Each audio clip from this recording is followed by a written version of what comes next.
Perkenalkan, nama saya Laskar Ponile. Saya mahasiswa Universitas Negeri Gorontalo, Fakultas Ilmu Sosial, jurusan Pendidikan Sejarah. Baiklah, saya akan menjelaskan peran ideologi Pancasila dalam perkembangan konstitusi dan sistem hukum di Indonesia.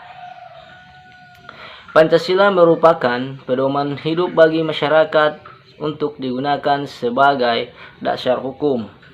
Pancasila juga dijadikan alat pemersatu bangsa dan negara. Hal ini karena Pancasila merupakan dasar rumusan dan pedoman bagi seluruh rakyat Indonesia. Namun, ideologi Pancasila merupakan nilai-nilai dan norma-norma yang dijadikan landasan keyakinan dan cara berpikir untuk mencapai tujuan berdasarkan pada 5 sila Pancasila.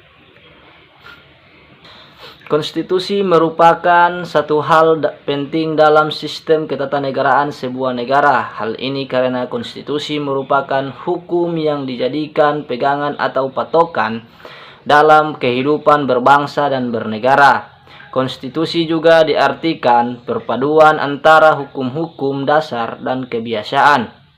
Oleh karena itu, konstitusi dibagi menjadi dua, yaitu konstitusi tertulis dan konstitusi tidak tertulis. Hukum merupakan salah satu aturan yang mempelajari nilai-nilai norma dan susunan sosial masyarakat. Negara hukum liberal mengalami perkembangan secara berkelanjutan. Seiring perkembangan zaman, negara hukum liberal cenderung sudah tidak dipakai kembali. Hal ini karena tidak mungkin adanya campur tangan pemerintah dalam mengatur masyarakat. Pancasila dijadikan sumber hukum dari segala sumber hukum. Karena nilai-nilai Pancasila dapat dijadikan pedoman setiap konsekuensi hukum dan sebagai sarana prasarana yang nyaman bagi bangsa Indonesia.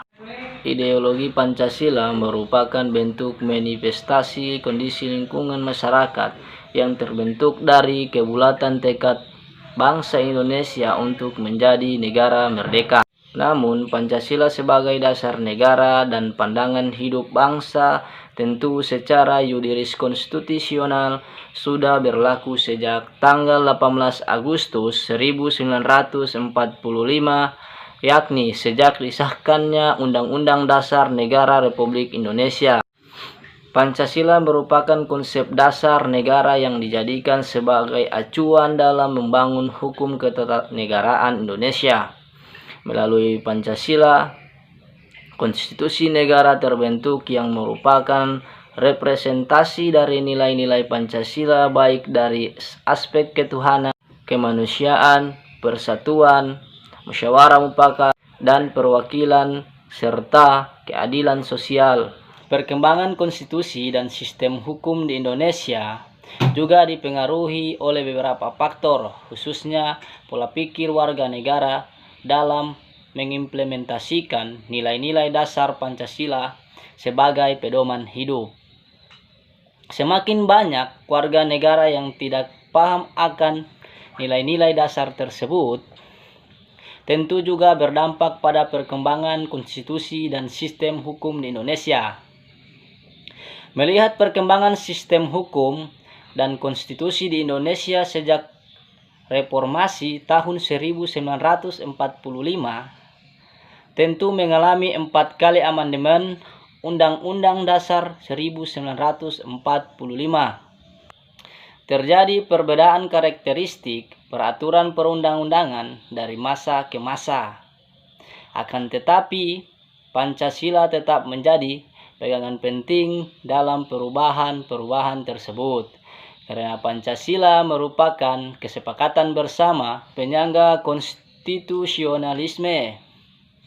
Asalkan pembukaan Undang-Undang Dasar 1945 tidak dirubah, maka juga tidak akan merupakan dasar-dasar filosofis pembangunan Indonesia. Pada sila keempat menayangkan bahwa kerakyatan yang dipimpin oleh hikmat kebijaksanaan dalam permusyawaratan perwakilan. Pernyataan ini secara eksplisit telah mengamatkan kepada bangsa Indonesia agar mengedepankan musyawarah. Lembaga permusyawaratan diberi wewenang untuk merumuskan hukum yang terbaik bagi komunitasnya, dan penerapannya dalam bermusyawarah harus memperhatikan prinsip-prinsip dan etika yang tercakup dalam Pancasila.